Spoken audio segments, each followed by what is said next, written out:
Sa gitna ng oras ng siesta, isang kakaibang tawag ang natanggap ng pulisya. Tungkol ito sa isang babae na tila may mahiwagang ginagawa. Sa kanilang pagsisiyasat at tuklasan ng mga otoridad ang mas malalim pang mga bagay. Ano kaya ang misteryo sa likod ng mga kakaibang gawain ni Christina Revelsley?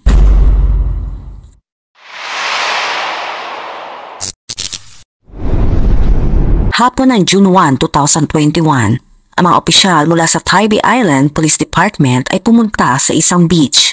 Ito'y sa Tybee Island, Georgia. Dito may isang babae na inaresto dahil sa paggalaw sa kanyang sarili o tinatawag na pagsasarili. Ang balita na ito ay kumalat sa internet matapos ilabas ang video ng kanyang pag-aresto. Matapos siyang i-report ng isang tao na nasa beach na nakakita sa kanya na gumagamit ng isang vibrator. Ito ay naging viral na napanood ng 2.5 milyong tao. Ito'y sa unang 3 araw pa lang ng pagpo-post nito.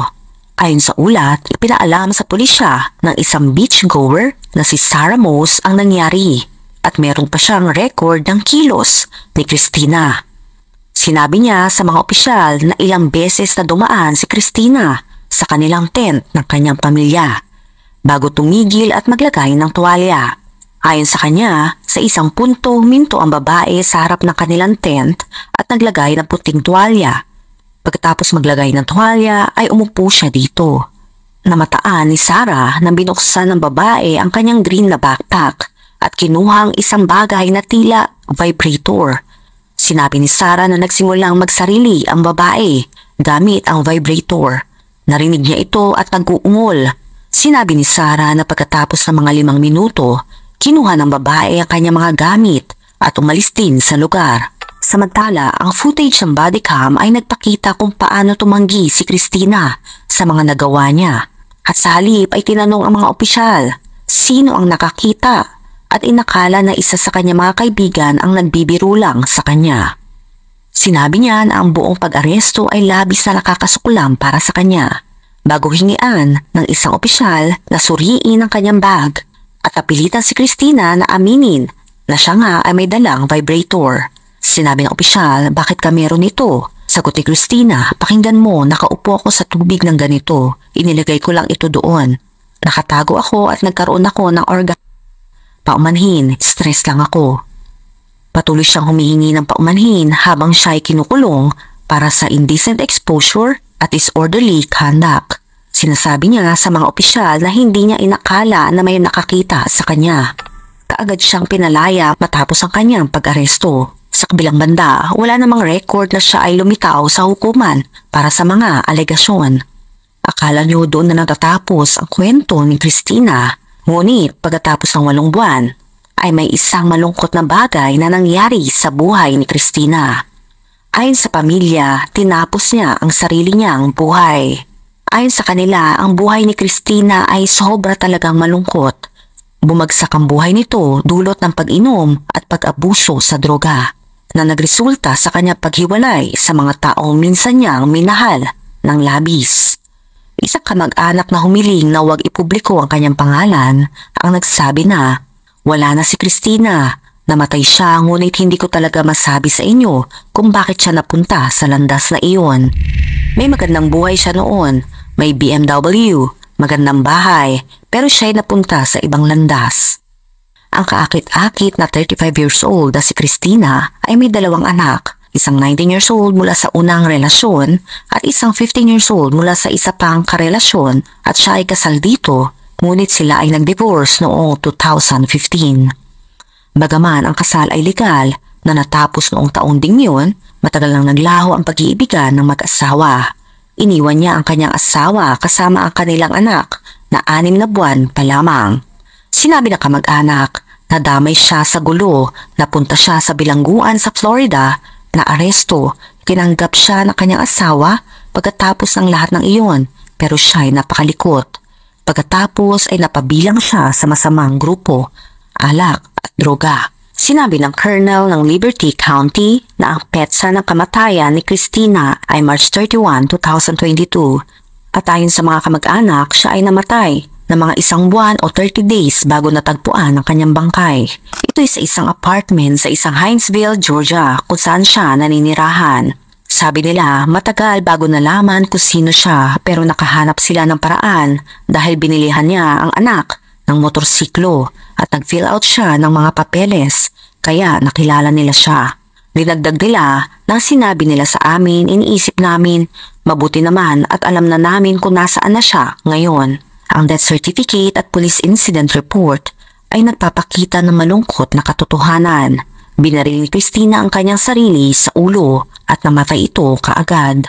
Sa kabilang banda, si Christina ay pinuntahan ng kanyang landlady dahil hindi na raw ito nakakabayad ng renta. Pagkapunta niya sa apartment, sumambulat sa kanya ang nakakatakot na eksena. Natagpuan niya ang katawan ni Christina na wala ng buhay at puno ng bakas ng dugo ang kanyang apartment. Nakasaad sa ulat ng Hinesville Police Department na may isang pistol ang natagpuan na nakalagay sa kama na nasa master bedroom. May nakita din na isang butas na tumago sa bubong mismo sa ibabaw ng kama. Sa kabilang bahagi ng pasilyo, nandoon ang katawan ni Christina na nakahiga sa sahig. Madaming dugo ang nakita sa sahig ng living room, sa guest bedroom, upuan, mesa at computer. Ito'y ayon kay Officer Timothy Conley. Binanggit din sa ulat na si Christina ay may sugat sa kanyang noo. Nakasaad din na humiling ang landlady ni Christina ng pagsusuri mula sa pulisya para sa kanyang kalagayan noong March 19 at nagkaroon lamang ng negative contact o sa madaling salita, hindi sumasagot si Christina sa mga tawag. Kaya umalis na lang ang mga pulis. Ngayon, ilang pangunahing saksi ang lumutang upang tutulan ang konklusyon ng pulis na siya ay nagpakamatay. Kabilang dito ang lalaking unang nakakita ng kanyang bangkay sa kanyang duguang apartment. Ang mga kapitbahay sa ibaba na hindi kinausap ng pulisya ay nagsabi din na narinig nila ang isang marahas na ingay sa apartment ni Christina.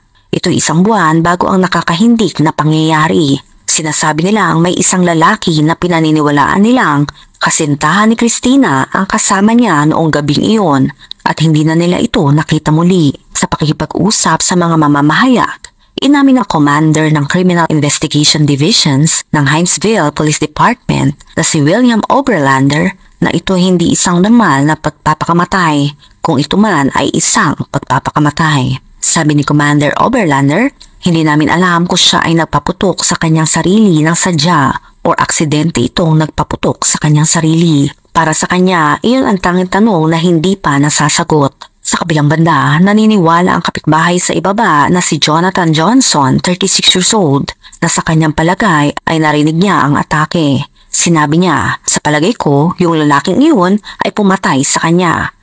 Narinig namin ang maraming gulo nung gabi na iyon, tapos hindi na namin siya nakita o narinig ulit. Sinabi nito sa asawa na si Jasmine, 34 years old. Tinanong ko dapat pa tayong tumawag sa pulisya, pero hindi ako sigurado minsan, parang kung makikisali ka baka masaktan ka rin.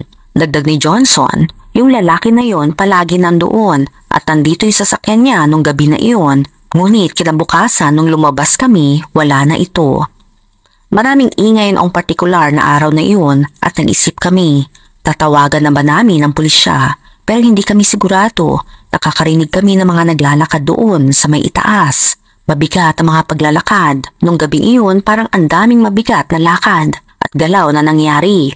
Pagkatapos noon biglang tumahimik na lang.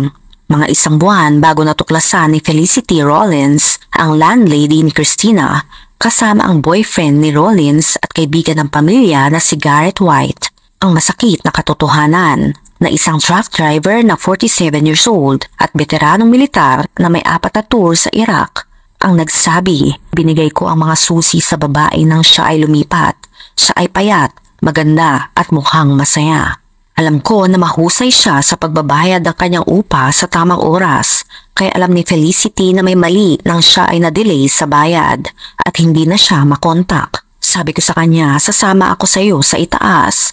May mga record na nagpapakita na humiling ng welfare check si Rollins sa kanyang tenant 2 linggo na ang nakalipas. May mga record din ng Hinesville Police na nagsasabi na binisita nila ang apartment ni Christina noong March 19 at dahil hindi nila ito makontak ay hindi na nga ito binisita ulit. Naalala ni White, nakaupo ako sa loob ng aking truck habang naghihintay. Nang bumaba si Felicity at ang kanyang boyfriend, sinabi nito, may mali, halos agad silang bumalik nang buksan nila ang pinto. Hindi ako naniniwala, akala ko nagbibiro sila, kaya sumama ako. Alam ni White na totoo ang kanilang sinasabi nang marating niya ang ikalawang palapag at ang pinto ay bahagyang bukas. Hindi ito nakalak. Nung tinignan ito ni Rollins, sinabi niya pagkabukas biglang umalingasaw yung kakaibang amoy. Alam ko may mali. Pumasok ako at dumaan sa kusina na patungo sa living room. Tapos sa kanan may salamin sa pader at nakakita ako ng dugo doon at alam ko may mali na doon. Tumingin ako sa kanan at naroon na ang katawan ni Christina. Ginamit ang military training ni White, anya. Naalerto ako at nagsimulang maghanap. Ginawa ang room clearance at siniguradong walang ibang tao doon. Sinabi niya, tumingin ako sa paligid, pumasok sa banyo, sa pangunahing kwarto at may kaunting dugo doon. Para sa akin, yung itsura niya kung saan siya naroon at yung dugo sa salamin para siyang sumubok kumapit sa telepono o pinto o kahit ano. Parang naglakad siya o gumapang para makarating kung saan, makatakas o anuman. Umalis ako roon at sinabing kailangan nating tawagan ang pulis. Sinabi ni White na naisip niyang kumuha ng mga litrato para siguraduhin na preserve ang kanyang nakita. Ngunit ang desisyon itong huwag gawin dahil sa kabila ng lahat ng kanyang karanasan sa ibang bansa, ayaw niya magpabalik-balik ang imahe ng nangyari sa apartment na iyon. Ang alaala ni White ay tumugma sa mga larawan ng crime scene at ulat ng insidente sa Hinesville Police. Sinabi ng ulat na isang baril ang natagpuan na nakalagay sa kama sa master bedroom. Nakita rin ang isang butas sa bubong na diretsyong nasa itaas ng kama. Sa kabilang bahagi ng hallway ay nakita ang isang nabubulok na katawan. Ito na nga si Christina na nakahiga sa sahig. Tinukoy na meron itong exit wound mula sa isang bala sa noo. Sinabi ni White na hindi niya naalala na nakakita ito ng baril o kahit anong maliwanag na sugat sa ulo. Bagaman kinumpirma na isang maliit na caliber na firearm na ang bala ay 9mm. Ang maaring hindi magdulot ng ganoong kalaking pinsala na karaniwang iniisip sa isang gunshot wound. Ayon sa autopsy na nakita, mayroong isang malawak na 1 to 1.5 inch entrance wound sa baba ni Christina. Ang resultang pinsala ay malubha, ngunit ayon kay Commander Oberlander, ako'y naniniwala na ang sugat na tinamo niya ay hindi siya agad namatay. Siya'y nakabangon pa at marahil hindi niya nakita o limitado ang kanyang paningin at siya'y nagtangka pa na tumawag ng tulong o nagtangka na pigilan ang pagturugo. Ito ay isang senaryo na hindi matanggap ni White. Sinabi niya, nakita ko ang isang tao na nagbaril ng kanyang sarili sa ulo, sa harap ko mismo at bigla na lang itong natumba. Hindi na ito kaya maglakad-lakad sa paligid. Sa akin, ang nakita ko ay hindi tugma sa konklusyon na pinatay niya ang kanyang sarili. Para sa akin, ito'y mula sa isang pag-atake. Ang landlady na si Rollins ay lubos na trauma sa kung ano ang kanya nasaksihan sa apartment. Ayon sa kanyang kapatid na si Whitney ay hindi na ito muling babalik. Si Whitney ay naniniwala sa kanyang mga nakita nang pumasok siya sa apartment. Hindi ito talaga tugma sa natuklasan ng pulisya na sinasabi na ito'y suicide. Sinabi niya na may tuko sa bawat silid ng apartment pero may iba pang bagay na nagpapatunay na hindi ito suicide. Tulad ng mga hindi pa nabubuksang package, mga bagay para sa apartment, parang may mga gagawin pa si Christina. Bakit siya mag-order mga bagay para sa bahay? Bakit siya patuloy pa rin nagbabayad ng kanyang mga bayarin kung plano niyang patayin ang sarili? Hindi siya kailanman nahuli sa pagbabayad ng renta. Nagulat si Whitney na makita ang dalawang cellphone na nakalagay sa tabi ng isang pakete ng sigarilyo.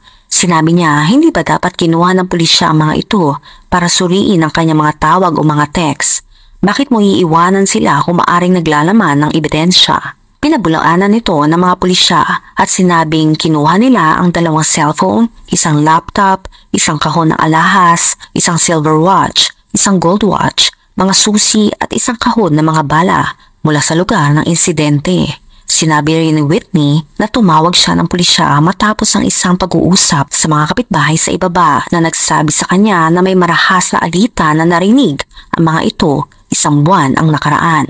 Ayon kay Whitney, hindi ako makatulog na maayos sa loob ng isang linggo matapos makita ang loob ng apartment na iyon. Makikita mo ang mga marka sa pader at sa carpet kung saan ito nakahiga.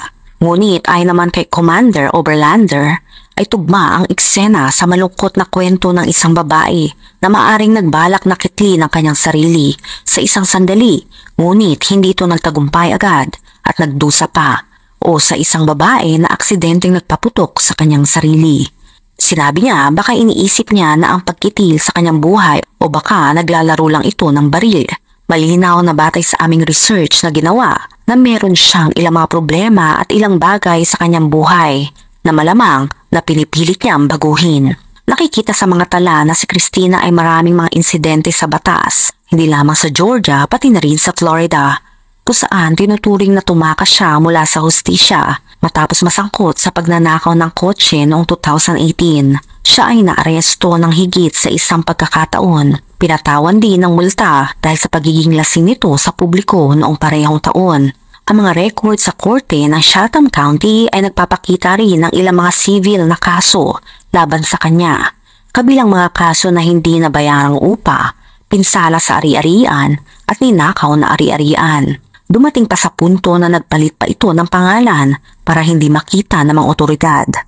Iniulat ng mga Johnson na mayroong maraming sasakyan na pumapasok at lumalabas ng kanyang apartment at maraming lalaki ang bumibisita kay Christina. Sinabi ni Johnson, hindi ko alam kung anong kanyang trabaho at hindi ako humuhusga, pero maraming lalaki ang naririnig namin na nagsasabi na nagtatrabaho siya sa isang strip club. Ngunit dinagdag niya, si Christina ay palaging magalang kausap, palaging umingiti, bumabati sa aming mga anak kapag papasok at lalabas siya. Ayon kay Whitney, sinabi ng kanyang kapatid sa kanya na si Christina ay isang mahusay na umuupa. Sinabi niya, sabi ng kapatid ko na inaayos niya ang kanyang buhay, ngunit wala siyang mapuntahan. Palagi itong nagbabayad ng maaga, wala itong abala. Sa akin lang nakakalungkot, umiyak ako matapos kong makita ang nangyari. Hindi ko pa nga kilala ng lubusan ang babae, pero isipin mo, isang taong namatay doon at hindi natagpuan ng napakatagal na panahon. Nanghingi kaya siya ng tulong? Iniisip ko lang ang sakit at paghihirap dahil sa madaming pagdugo. Habang mga kapitbahay nakatuon sa kanilang nakita, ang mga pulis ay tumitingin din sa mga bagay na hindi nila nakita. Ayon dito, walang anumang nagpakita na siya ay biktima ng karahasang krimen. Hindi kami nakakita ng anumang palatandaan na may iba pang tao sa loob ng apartment na iyon. Nakasara ang mga pinto at wala kahit anong palatandaan na persahang pagpasok. Ang ilang mga gamit na may halaga na pag-aari ni Christina ay iniwan ng hindi nahahawakan o nasa harap lang lahat. Patuloy niya, walang mga bakas ng kamay o paa sa anumang bagay na magpapakita na may ibang tao sa loob ng apartment na iyon. Ang dugo ay umabot lamang sa harap ng bahagi ng living room. Walang anumang dugo sa harap ng pinto, wala rin sa likod ng pinto. Hindi na siniyasat ng pulis ang baril para sa mga bakas ng mga daliri at may tiwala sila na walang ibang tao sa lugar na mangyari ang krimen. Sa kabilang banda, ayon sa sariling pag-amin ni Commander Oberlander, ang eksena ay hindi rin karaniwan at kung ito man ay bunga ng isang sadya o aksidenteng gawain, ito ay isang marahas na pagwawakas. Sa isa pang nakakalungkot na balita, sinabi ng mga pulis na tinanggihan ang kanilang hiling na pumunta ang animal control at alagaan ang naiwang 2 pusa ni Christina dahil sa kanilang patakaran na pupunta lamang sila kung may sakit o sugatan na hayop. Wala na akong nakitang balita tungkol sa mga naiwang pusa ni Christina. Si Christina ay nakremate matapos ang isang maliit na seremonya na ginanap sa kanyang bayan sa Fitzgerald, Georgia. Hindi pumunta ang kanyang dating asawa o ang kanilang anak. Ilang taon na ang nakalipas simula na nagdesisyon ng pulisya na ang kaso ay pagpapakamatay. Wala rin balita na na-open ulit ang kaso na ito. Kayo, ano sa tingin nyo? Isa ba itong uri ng pagpapakamatay o isa itong uri ng karumanduman na pamamaslang? Let me know sa comment section. Kung nakaabot ka sa video na ito ay maraming salamat. Huwag kalimutang mag-like, share, subscribe, and turn on the notification. Mag-iingat ka palagi. Ciao!